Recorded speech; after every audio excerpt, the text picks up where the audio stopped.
자, 그리고 또 민생단 사건이라는 게 있습니다. 이것도 이제 만주국이 설립되기 바로 직전에 있었던 이 민생단이라고 하는 일제의 어용단체가 조직이 됐죠. 그래서 뭐 민생단 사건이 좀 어떤 내용인지 한번 보도록 하겠습니다. 네, 일제강점기 1932년부터 1936년까지 만주에서 조선인과 중국인에 의해서 일어났던 조선인 학살 사건이다. 이 중국 내 이 조선인과 중국의 항일 세력이 합작을 하자 그것을 와해하고자 일본 제국은 1932년 2월 조선인들로 구성된 민생단이라는 비밀 어용단체를 조직을 했다. 그래서 이 민생단은 제만, 그럼 만주에 거주하고 있는 조선인의 생활 안전과 낙토 건설을 표방을 하였으나 기실은 조선인과 중국인을 이간질하고 또 중국 공산당 조직과 그 산하 대중 단체를 파괴하려는 친일 반공 밀정 조직이었다. 만주국을 모토가 그거였죠. 왕도 낙토, 왕도로 다스려지는 낙토, 즐겁게 살 수 있는 그런 지상천국을 만들겠다. 그래서 이 조선인들 많이 글로 가라. 그러면은 너희들의 자치권도 만들어주겠고 이렇게 하겠다. 근데 이제 그거에 주요 이 선전 매체로 활동한 게 바로 이 민생단이었던 겁니다. 민생단. 근데 실제로 민생단이 그 목적대로 했다고 하면 상당히 뭐 조선인들은 좋은 거였죠. 그러나 일제는 거기에 표방은 그렇게 했지만은 실제적으로는 이 만주 지역에서 이 중국 이 공산당과 그 다음에 우리 조선 동군단이 서로 연합해서 항일 독립운동을 하는 거에 대해서 이 뿌리를 뽑기 위해서 이 가상에서 만든 단체가 역시 민생단이었다. 그러니까 일본 조선인들은 그것도 모르고 민생단이 우리를 위해서 참 좋은 일을 하는 것이구나 뭐 이렇게 생각을 할 수 있겠죠.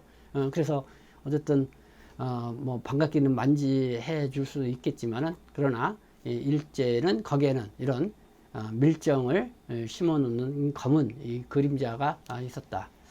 그러니까 이게 이제 1921년도인가요?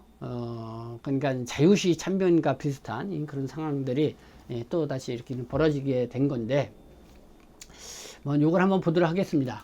그래서 이 중공당원이 조선 이 공산당원을 무려 500여 명 이상 잡아 죽인 사건이 민생단 사건이다. 이때에 아리랑의 주인공 김상과 이찬 등도 중공당에 의해서 희생당했다. 네, 김상일전 한신대학교 교수가 쓴 거고, 요거는 2008년도에 김연수 작가가 낸 밤은 노래한다라는 그 장편소설입니다. 이게 역시 민생단 사건을 배경으로 그린 이제는 소설이죠. 이번에 한 5년간 민생단 사건을 집중 취재를 해서 이렇게 있는 소설을 만든 건데, 문학과 지성사에서 나왔죠. 밤은 노래한다. 2008년도에. 그때 이제 김연수 작가가 39살이었습니다. 그 6번째 장편 소설인데, 1930년대 초 이 북간도의 조선인 사회를 뒤흔들었던 민생단 사건을 소재로 삼았다. 조선의 혁명가들이 서로를 일제의 첩자로 이렇게 몰아서 500여 명의 희생자를 낳은 비극적인 사건이었다. 네, 그래서 뭐 한겨레 신문하고 통일뉴스에 났던 좀 관련 뉴스도 이렇게 좀 링크해서 봤는데, 어쨌든 1930년도에 어쨌든 그 당시에는 연변 지역에 주역에 활동했던 게 곳곳에 이제는 이렇게 숨어서 그러니까 산속에 숨어 지내면서 어쨌든 독립운동을 펼쳤던 쉽게 말해서 유격대가 조직되면서 이렇게 활동을 했던 그런 시기죠. 근데 바로 이런 유격대까지 스며들어서 어떤 와해시키는 그런 게 이렇게 좀 민생단 활동이 있었다. 이 조정래 작가도 이 민생단 사건을 이렇게 다뤄서 썼는데, 네, 일본의 이간질 민생단, 조정래의 아리랑이라는 책이 이렇게 나와 있습니다. 자, 도대체 이 민생단 투쟁이라는 게 뭔가?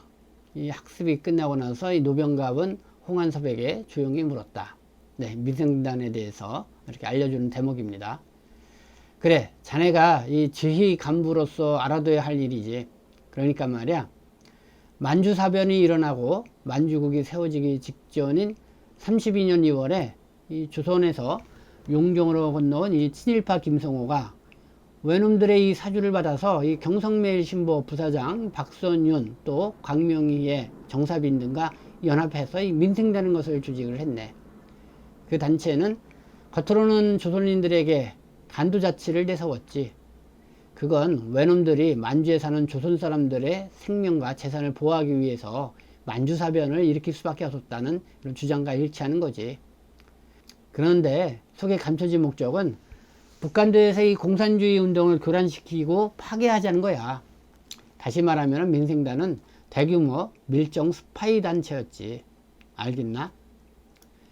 민생단원들은 백색구역은 말할 것도 없고, 요새는 백색구역은 일제 통치구역을 말한다고 합니다. 적색구역, 유격대가 활동했던 근거지. 이 적색구역까지 이 자원 유격대원으로 이 가장을 해서 잔입을 했어. 이렇게 침투해서 간도자치며 생활보장이며 또 조선인 우대 등을 교사하면서 내부 분열 공작을 실책을 한 거네. 그러기를 한 5개월쯤 하다가 민생단은 해산됐지. 그런데 문제는 그놈들의 압력이 뒤늦게 드러나면서 유격 근거지에서는 조선 사람이면 일단 민생단 분자로 의심받는 그런 사태가 벌어지게 되었네. 참 민생당원들이 조선인들이기 때문에 그런단 말인가? 그렇지. 네. 민생단이 생기게 된 계기와 민생단의 실체, 그리고 의심하는 조선인들, 네, 뭐 이런 편에 나온 내용이었습니다.